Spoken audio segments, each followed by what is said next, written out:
राम राम दोस्तों और मेरी माताएं बहनें, आशा है कि आप सभी के ऊपर बाबा नीम करोली जी की अपार कृपा होगी। आपके घर परिवार में सभी कुशल मंगल होंगे, यही मेरी प्रार्थना, यही मेरी अर्जी है बाबा नीम करोली जी की शरण में। मेरे प्रभु श्री राम जी, मेरे बाबा नीम करोली जी, मेरे हनुमान जी, जो भी मेरा भाई मेरी माताएं बहनें आपकी महिमा देखते हैं, उनके ऊपर तुरंत कृपा हो, उनके सभी संकट दूर हो, उनके घर में सुख समृद्धि आए, यही मेरी प्रार्थना, यही मेरी अर्जी, यही मेरी विनती। जय राम जी की, जय हनुमान जी की, जय बाबा नीम करोली महाराज जी की। दोस्तों और मेरी माताएं बहनें, आज मैं आपको हनुमान जी की उस समय की घटना सुनाता हूँ जब हनुमान जी ने सूर्य देवता को निगल लिया और फिर सभी देवी देवता आए। उनके कहने पर ही उन्होंने सूर्य देव को मुक्त किया था आराधना करने पर, और उसके बाद में हनुमान नाम उनका इसीलिए पड़ा था। क्या कारण था, कैसे पड़ा, सभी पूरा सुने। जय हनुमान जी की, जय श्री राम, जय बाबा नीम करोली महाराज जी। महाबली हनुमान कलयुग के जीवंत देवता हैं। महाबली हनुमान कलयुग के जीवित देवता कहलाते हैं। इन्हें दसों दिशाओं, आकाश पाताल का रक्षा करता कहा जाता है। भगवान हनुमान का मात्र नाम लेने से ही बड़े से बड़े संकट और परेशानियां दूर हो जाती हैं। जो भी भक्त प्रभु श्री रामचंद्र जी के परम भक्त भगवान हनुमान की निस्वार्थ भाव से पूजा आराधना करते हैं, उन्हें कभी किसी कष्ट का सामना नहीं करना पड़ता। कहा जाता है कि हनुमान जी के केवल नामों के उच्चारण मात्र से ही व्यक्ति सांसारिक सुखों को प्राप्त कर लेता है। हनुमान को बजरंगबली, अंजनी पुत्र, पवन पुत्र, राम भक्त जैसे अनेकों नामों से जाना जाता है। ऐसे में चलिए आज जानते हैं बजरंगबली का नाम हनुमान कैसे पड़ा।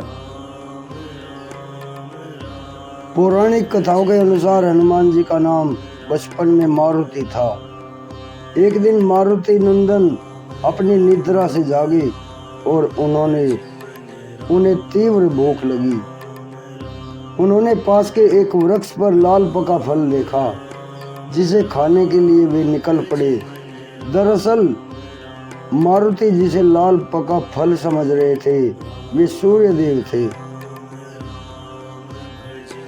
वह अमावस्या का दिन था और राहु सूर्य को ग्रहण लगाने वाले थे, लेकिन वे सूर्य को ग्रहण लगा पाते उससे पहले ही हनुमान जी ने सूर्य को निगल लिया।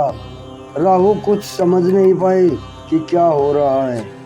उन्होंने इंद्र से सहायता मांगी। इंद्र के बार बार आग्रह करने पर जब हनुमान जी ने सूर्य देव को मुक्त नहीं किया तो इंद्र ने वज्र के प्रहार से उनके मुख पर प्रहार किया। इंद्र ने वज्र से उनके मुख पर प्रहार किया, जिससे सूर्य देव मुक्त हुए। वहीं वज्र के प्रहार से पवन पुत्र मूर्छित होकर पृथ्वी पर आ गिरे और उनकी ठुड्डी टेढ़ी हो गई।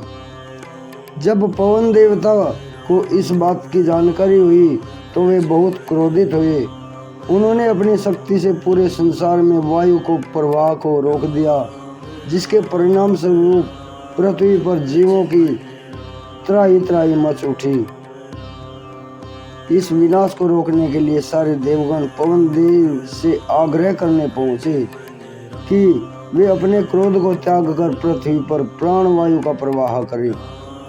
सभी देवताओं ने पवन देव की प्रसन्नता के लिए बाल हनुमान को पहले जैसा कर दिया और साथ ही बहुत सारे वरदान दिए।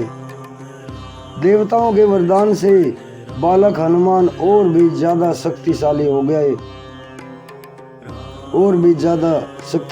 गए, लेकिन वज्र के चोट से उनकी ठुड्डी टेढ़ी हो गई, जिसके कारण उनका नाम हनुमान पड़ा। दोस्तों और मेरी माताएं बहनें आगे भी शेयर करें, क्यों पड़ा, कैसे पड़ा, बजरंग बली का नाम, मारुति का नाम हनुमान। जय श्री राम, जय हनुमान जी की जय। बाबा नीम करोली महाराज, प्रभु सबके कष्ट हरो। जय श्री राम।